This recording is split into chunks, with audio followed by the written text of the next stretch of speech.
तुम्हें और मुझे ही आत्मा कहा जाता है, तुम्हारे और हमारे ही नाम रखे जाते हैं। जब हम शरीर छोड़ देते हैं तो कुछ लोग तुम्हें या मुझे भूतात्मा मान लेते हैं और कुछ लोग कहते हैं कि उक्त आत्मा का स्वर्गवास हो गया। मैं हूँ यह बोध ही हमें आत्मान बनाता है। ऐसा वेद, गीता और पुराणों में लिखा है। न तो यह शरीर तुम्हारा है और न ही तुम इस शरीर के हो। यह शरीर 5 तत्वों से बना है, अग्नि, जल, वायु, पृथ्वी और आकाश। एक दिन यह शरीर इन्हीं 5 तत्वों में विलीन हो जाएगा। वेद, पुराण और गीता अनुसार आत्मा अजर अमर है। आत्मा एक शरीर धारण कर जन्म और मृत्यु के बीच नए जीवन का उपभोग करता है और पुनः शरीर के जीर्ण होने पर शरीर छोड़कर चली जाती है। आत्मा का यह जीवन चक्र तब तक चलता रहता है जब तक कि वह मुक्त नहीं हो जाती या उसे मोक्ष नहीं मिलता। प्रत्येक व्यक्ति, पशु, पक्षी, जीव जंतु आदि सभी आत्मा हैं। खुद को यह समझना कि मैं शरीर नहीं आत्मा हूँ, यह आत्मज्ञान के मार्ग पर रखा गया पहला कदम है। आत्मा के 3 स्वरूप माने गए हैं, जीवात्मा, प्रेतात्मा और सूक्ष्मात्मा। जो भौतिक शरीर में वास करती है उसे जीवात्मा कहते हैं।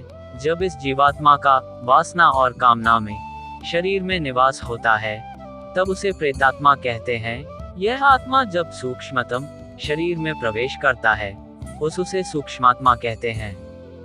84 लाख योनियां, पशु योनि, पक्षी योनि, मनुष्य योनि में जीवन यापन करने वाली आत्माएं मरने के बाद अदृश्य भूत प्रेत योनि में चली जाती हैं।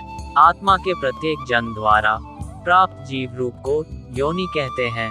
ऐसी 84 लाख योनियां हैं जिसमें कीट पतंगे, पशु पक्षी, वृक्ष और मानव आदि सभी शामिल हैं। हिंदू धर्म की मान्यता के अनुसार जीवात्मा 84 लाख योनियों में भटकने के बाद मनुष्य जन्म पाती है।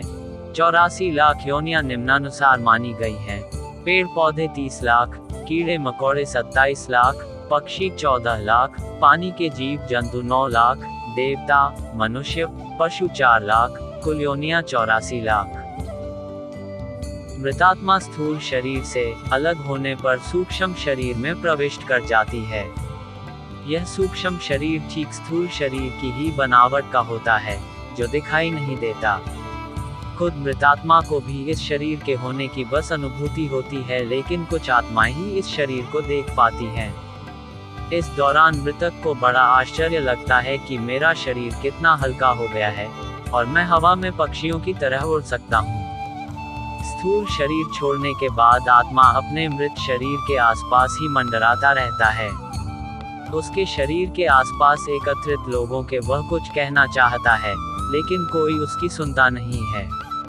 मृत आत्मा खुद को मृत नहीं मानकर अजीब से व्यवहार भी करता है।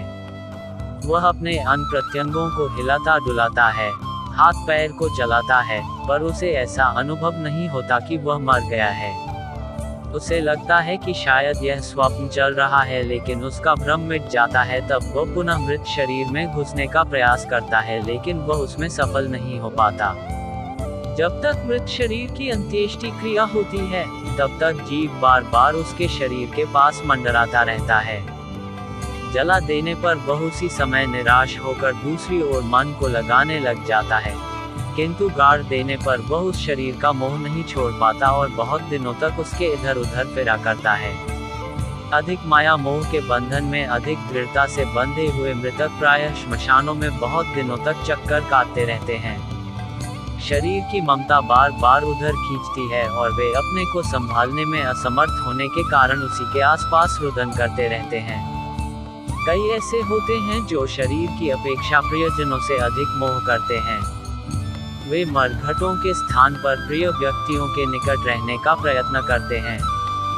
इस मामले में उनकी धारणा कार्य करती है कि वह किस तरह की धारणा और विश्वास लेकर मरे हैं।